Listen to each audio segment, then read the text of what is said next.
समय में आप सभी लोगों को भारत की जो रैंकिंग, जो प्रेस की स्वतंत्रता का सूचकांक 157 हुआ, उसके लिए चिंतन की जरूरत है।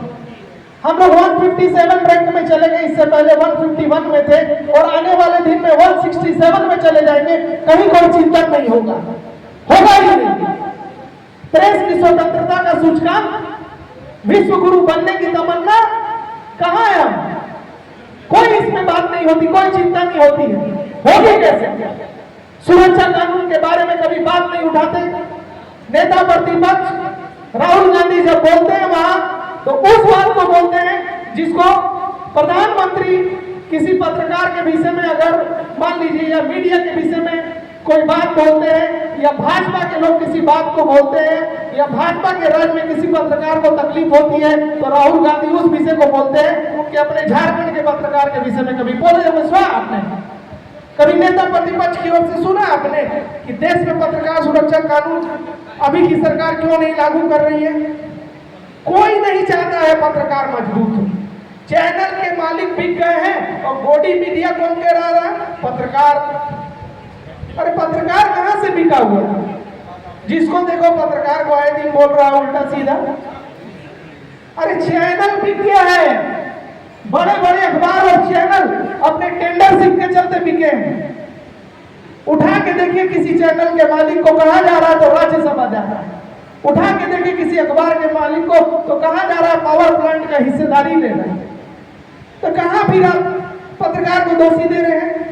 जिसको मुंह में आया पत्रकार दोषी है, जिसको मन में आया पत्रकार को पीट दिया, जिसको मन में आया लिख रहा है FIR कर दो, जिसको मन में आया पत्रकार को जेल भेज दो। और फिर 157 रैंक में जब बात होती है तो इसमें कानून की कोई बात नहीं होती। साला कैसा जाहिल है हम लोग का ये जो कानून बनाने वाला जो ये पूरा मार्गदर्शक मंडल है देश का, कैसे ये लोग बेवकूफ भरे हुए। अरे 157 में चले गए, तुम इसकी रैंकिंग की बात करते हो ना, इसके कानून की बात करते हो, और फिर कहते हो कि पत्रकार बिक चुका है। कब नहीं बिकता था पत्रकार यार? कब चैनल और संपादक कब नहीं बिके हैं? 1857 में जब देश में लड़ाई हुई, उस समय भी मीडिया की जरूरत थी। जब भगवान का, ईश्वर का युग था, द्वापर युग, त्रेता युग, नारद मुनि जी कितने प्रताड़ित हुए, मीडिया पर्सन थे इसलिए प्रताड़ित होते थे।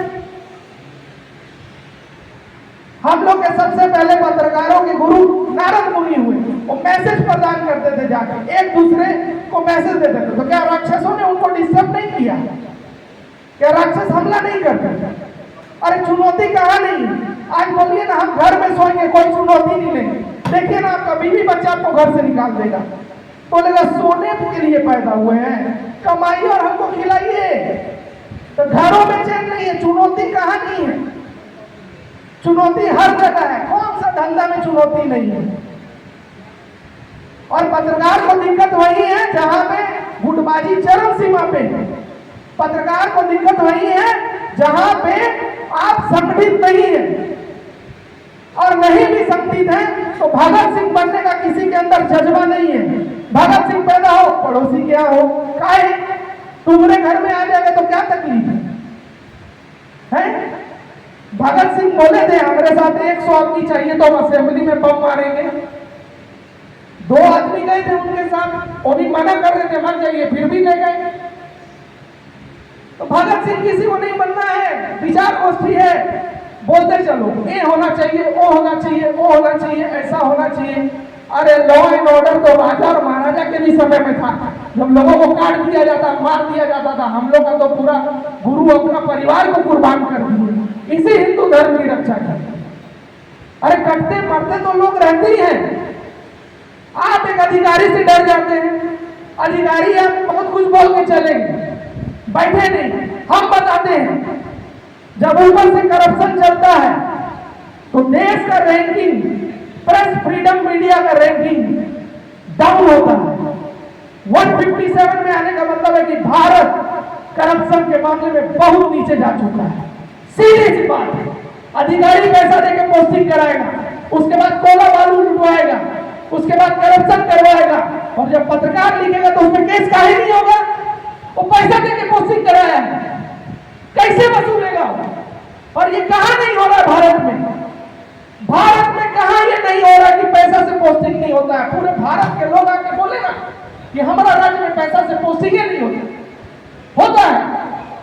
जब होता है तो पत्रकार लिखता है, और जब पत्रकार लिखता है कि गलत काम हो रहा है तो उसको लगता है कि मेरे अकाउंट बैलेंस को खराब कर रहा है, 2 लेके आए 5 लेके जाएंगे तो 3 खराब कर रहा है, इसको जेल भेजो। और जो विपक्ष की भूमिका में है, जो विपक्षी पार्टियां हैं, आप देखिए कभी पत्रकार के लिए धरना दिया है? इसी सदन में हम हर बार मुद्दा उठवाते हैं, हम उठवाते हैं, हम AISMJWA, हम का मतलब प्रीतम भाटिया नहीं, हम लोग AISMJWA वायरल करता है, एक एक विधायक को मैसेज पहुंचाता है, पत्रकार सुरक्षा कानून लागू करो, बीमा लागू करो, आवाज दो, पेंशन दो। आज मछुआरा लोग को भी बीमा देने का बात हो गया। अधिवक्ताओं ने क्या मांगा था? हमको बीमा चाहिए, अधिवक्ताओं को भी दिया गया, पत्रकार को नहीं दिया जा रहा है, सीधा बोल दिया जा रहा है कि आप लोग गोदी मीडिया हैं। क्या हम क्या भाजपा के गोद में बैठे हुए हैं? और भाजपा हमारे लिए कर क्या रही है? जब FIR होता तो भाजपा वाला आता है क्या?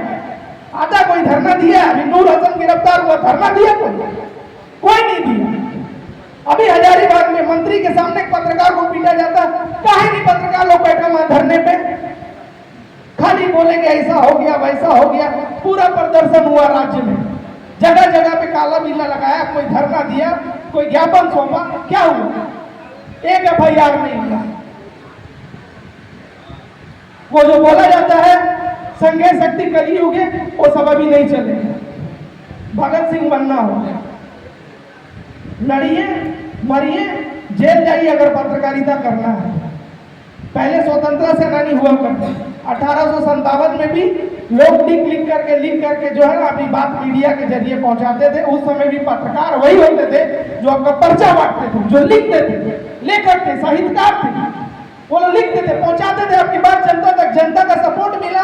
1857 से लेकर लड़ाई हमने 1947 तक लड़ी, और फिर एक पत्रकार सुरक्षा कानून 1950 में जब भारत का गणतंत्र नया संविधान बनता है, उसके बावजूद इस पे कभी काम नहीं हुआ। आज 57 से लेके 2027 होने वाला है और इस कानून में कहीं कोई चर्चा नहीं, कहीं कोई बात नहीं। जितने संपन्न है इसी तरह से एक मंच में जुटेंगे, बात करेंगे, खाना खाएंगे, घर चल जाएंगे, चले जाएंगे, आपके लिए कोई नहीं सोचेगा। यही होता है। और फिर हम बात करते हैं कि हमारे ऊपर FIR हो रही है, हम जेल जा रहे हैं, हमारी हत्याएं हो रही है। क्या हो जाता है? मुकेश चंद्रकर को मार के करप्शन के लिए छत्तीसगढ़ में उसको एक गटर में डाल दिया जाता, तो क्या उस राज्य में पत्रकार सुरक्षा कानून लागू हुआ? मीडिया के लिए कैसे कैसे दिन आए हैं इस भारतवर्ष में, जब पत्रकारों को जेल जाना पड़ा, जब पत्रकारों को हत्याएं हुई, उनके परिवार वालों को आज पूछने वाला कोई नहीं है। सिर्फ संगठन बनाते हैं, चंदा वसूलते हैं, आपको गुमराह करते हैं और आपको एक भरोसा देके निकल लेते हैं अपने घर। वैसे संगठन वालों का आप हिस्ट्री निकालेंगे तो किसी ना किसी का अखबार चल रहा है, वो सरकारी एड ले रहा है, सरकार के खिलाफ कहां से बोलेगा? बोलेगा ही नहीं। जो विज्ञापन ले रहा है करोड़ों का सरकार से, वो सरकार के खिलाफ बोलेगा कहां से? आज कितने भी संगठन है, सब देख लीजिए, कोई ना कोई अखबार चला रहा है, कोई पोर्टल चला रहा है, कहां से लड़ेगा? हमने सबसे पहले सरकारी विज्ञापन लेना बंद किया। झारखंड ऑब्जर्वर हमारा पत्रिका है, सबसे पहले सरकार के खिलाफ बोले तो विज्ञापन बंद, गाली और पैसा दोनों नहीं। सिद्धांतवादी बनिए। रोज लोग मर रहे हैं, रोज मर रहे हैं, कोई ना कोई लाश जारी शमशान घाट में जल रही है, लेकिन आप मरिए तो कोई बोले कि एक शेर मर गया है, बकरी लोमड़ी गिद्दड़ रोज मर रहे हैं। कोरोना में अपने परिवार के लोगों ने नहीं छुआ, कई लोग मर गए। अरे मरना तो है ये, कौन जानता है कि प्रीतम सिंह भाटिया भी बोल रहा है 1 घंटे के बाद जिंदा रहेगा कि नहीं रहेगा, लेकिन बोलिए और करिए कुछ ऐसा कि आपके परिवार को गर्व हो कि प्रीतम सिंह भाटिया की हम औलाद है, प्रीतम सिंह भाटिया के हम दोस्त हैं, प्रीतम सिंह भाटिया के संगठन के हम एक कार्यकर्ता हैं। वो बनिए आप, वो करके दिखाइए। अगर हमारे भी गुरु को अपने बच्चों से प्रेम होता तो क्या वो अपने बच्चों को दीवारों पर चूने देते? क्या वो अपने बच्चों को भगा नहीं देते? हम उस कौम से आते हैं जिस कौम को बलिदान के लिए जाना जाता है। और ये पत्रकार सुरक्षा कानून मैं जब तक जिंदा हूं तब तक इसको मुद्दा बनाते रहूंगा। हाँ, जिस दिन मैं मर गया उस दिन कौन ये क्या करेगा नहीं करेगा मैं नहीं जानता, लेकिन मुझे जहां मौका मिलता है मैं वहां बोलता हूं। मैं हर महीने 2 महीने में सिटी में हफ्ता 10 दिन रहता हूं। बाबा के प्रति मेरी आस्था है, उन्होंने मुझे कई बार दर्शन दिए हैं और मैं एक धार्मिक विचारधारा का व्यक्ति हूं।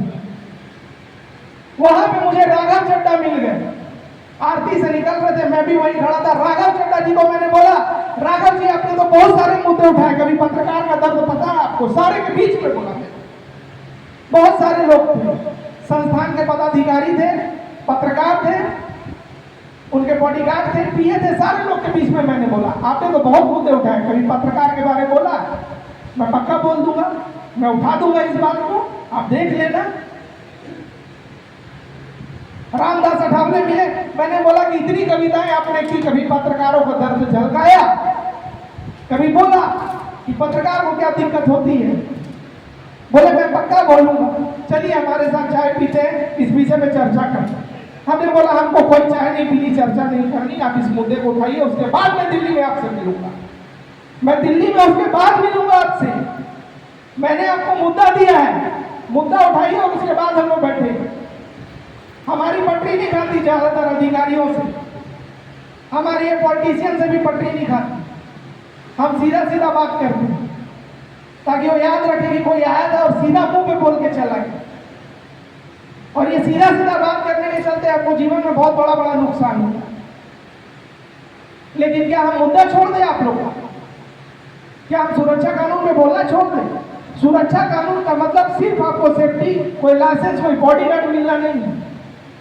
कुछ धाराएं हैं जिसमें पत्रकार की गिरफ्तारी पर वैसी धाराएं होंगी तो उसकी एक सुरक्षा बनेगी कि आपको अधिकारी किसी भी तरह से किसी भी रूप में अपना कम से कम गलती आप पे मढ़ने के लिए आपका गिरफ्तारी हो। सुरक्षा का मतलब है आपका संवर्धन, सुरक्षा का मतलब है आपके लिए आयोग, सुरक्षा का मतलब है आपके परिवार, आपकी पेंशन, आपका आवास। बिहार में बगल में पड़ोसी राज्य में 15,000 पेंशन हो गया, 10,000, 20,000। अभी हरियाणा के पत्रकार हमको मिले, बोले 20,000 होने वाला है। तो पेंशन तो कहीं दे रहा है किसी राज्य में, किसी राज्य में बीमा तक नहीं दे रहा, पेंशन की तो बात छोड़।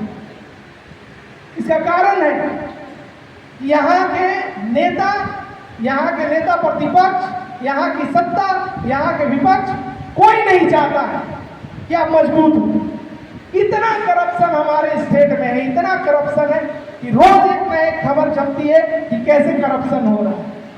और जब तक करप्शन होता रहेगा, ये चुनौतियां, ये असुरक्षा, ये माहौल बना रहेगा।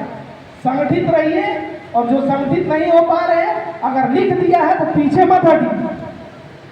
अभी हमारे एक जिला महासचिव है एसोसिएशन के, सुप्रीम कोर्ट से बिल लेके आए, खबरें लिखते थे, पैसा नहीं लेते थे, और सारा जो पत्रकार पैसा ले रहा था उनको सब लोग एकजुट होकर के फंसा के SC ST का केस लगवाया, एक बार नहीं 3 बार।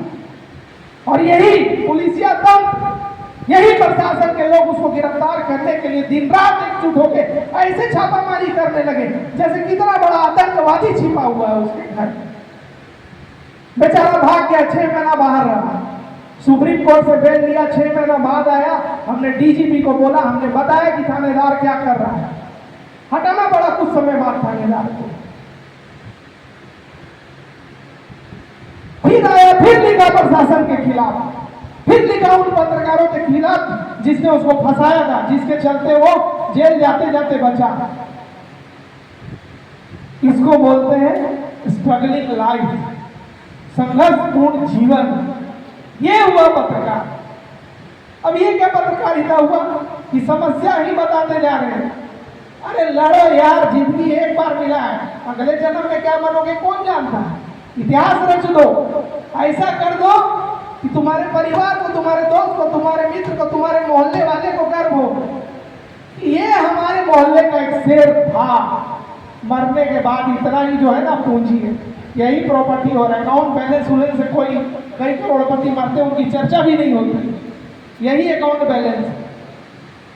मैं बहुत ज्यादा नहीं बोलूंगा, गर्मी का समय है, आप लोगों का भी समय महत्वपूर्ण है। कई लोग चले गए हैं, कई इंतजार में हैं, भोजन का वक्त हो रहा है, आनंद लीजिए जीवन का और संगठित रहिए। AISMJWA जिंदाबाद।